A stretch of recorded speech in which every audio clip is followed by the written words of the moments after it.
Over 500 Russian targets destroyed. Weekly summary of combat operations.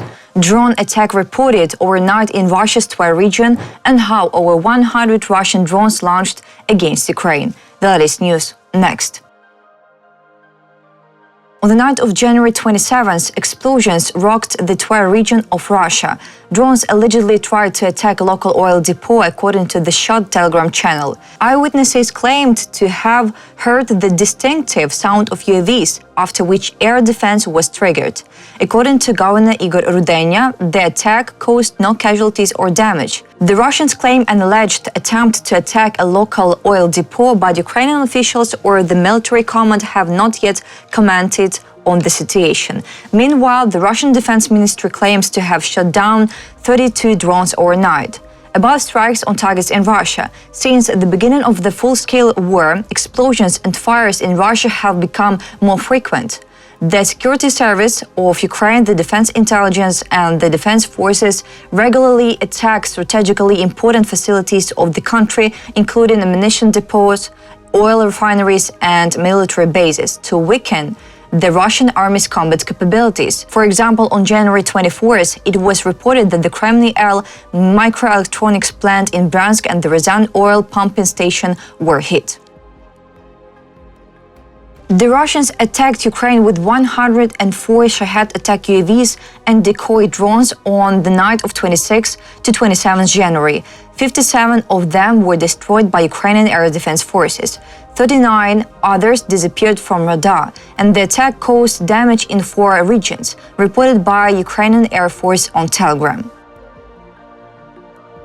As of 9 a.m., 57 Shahed attack UAVs and other types of drones were confirmed to have been shot down in Kyiv, Mykolaiv, Kharkiv, Poltava, Sumy, Dnipropetrovsk, Khmelnytsky, Zhytomyr, Vinnytsia, and Ivano-Frankivsk oblasts.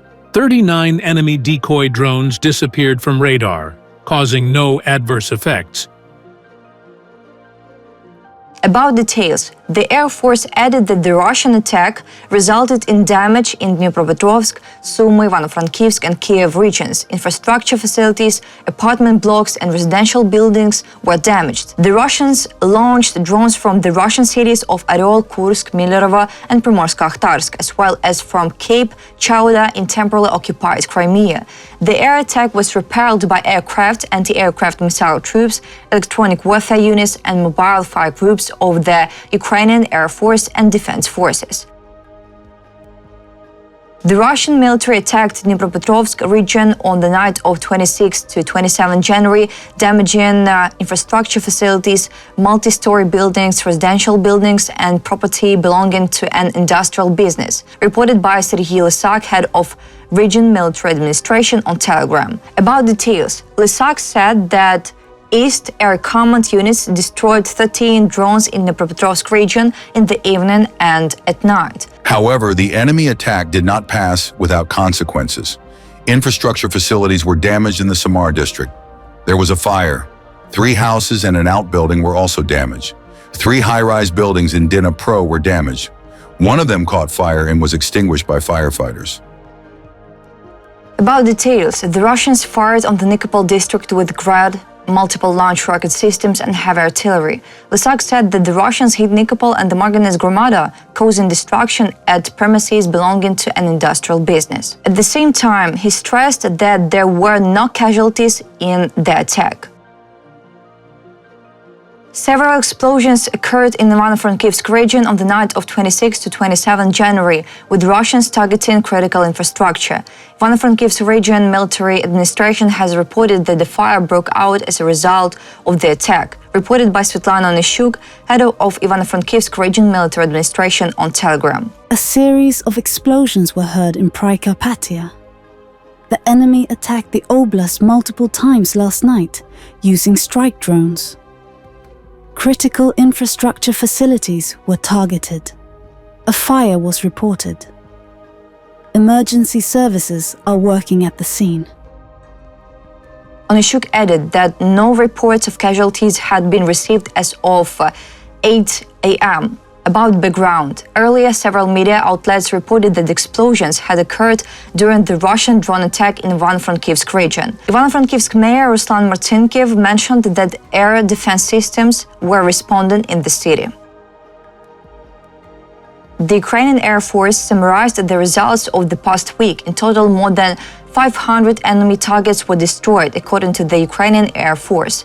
The military reported that from January 20th to January 26th, air defense forces shot down over 500 enemy aerial threats, including 2 guided aviation missiles, 375 Shahed-type attack drones, 71 reconnaissance drones, 59 drones of other types. Over the week, tactical aviation of the Air Force conducted more than 30 sorties for aerial reconnaissance, fighter cover, fire missions, and air support for ground units. Air Force pilots carried out dozens of airstrikes on enemy positions using bombs and missiles of various types, targeting command points, concentrations of equipment and personnel. During the week, the soldiers of the Joint Rifle Brigade of the Air Force conducted 64 FPV drone strikes, 144 successful UAV drops, 11 rifle engagements, 1,100 UAV reconnaissance flights. Enemy personnel, equipment, ammunition depot, and dozens of aerial targets were destroyed, the military added. It should be recalled that as of the morning of January 26, the Russian army lost more than 1,700 soldiers in a single day. Since the beginning of the full-scale invasion of Ukraine, the enemy has lost 830,190 military personnel. Russian forces are preparing to capture the city of Toretsk in the coming days. The redeployment of elements from the Eastern Military District to reinforce Russian troops on the Toretsk front may indicate Russia's new priority efforts to resume attacks towards Konstantinivka, reported by ISW. ISW previously assessed that Russian forces likely intend to exploit the seizure of Toretsk to push further west and along the T-0516 Toretsk-Kostiantynivka highway towards the southernmost point of Ukraine's fortress belt in Kostiantynivka. About details, Russian progress on the Toretsk front has been slow due to intense fighting in densely populated urban zones. However, their pace could increase significantly if they manage to push beyond Toretsk and enter the open fields to the west of the settlement. Russian forces may also attempt to leverage tactical gains within and near Toretsk and east of Pokrovsk to eliminate the Ukrainian salient southwest of Toretsk, and select Russian mill bloggers have recently speculated that Russian forces may be intensifying offensive operations southwest of Toretsk for this purpose. About details, ISW suggested that Russian forces may focus on removing the Ukrainian salient southwest of Toretsk to strengthen their southern flank ahead of a potential advance on Konstantinivka. The Russian command could move units from the Eastern Military District to support offensives on the Toretsk front, particularly if they aim to target Ukrainians' defensive positions in the Donetsk region during the spring and summer of 2025. Capturing Pokrovsk has been a key goal for the Russian military in the Donetsk region since February 2024. A Russian redeployment of EMD elements to the Toretsk or Chasiv Yar directions, as opposed to retaining the EMD elements in western Donetsk Oblast, redeploying them to the Zaporizhia direction or redeploying them to the Pokrovsk direction, would therefore indicate an inflection in Russian operational priorities.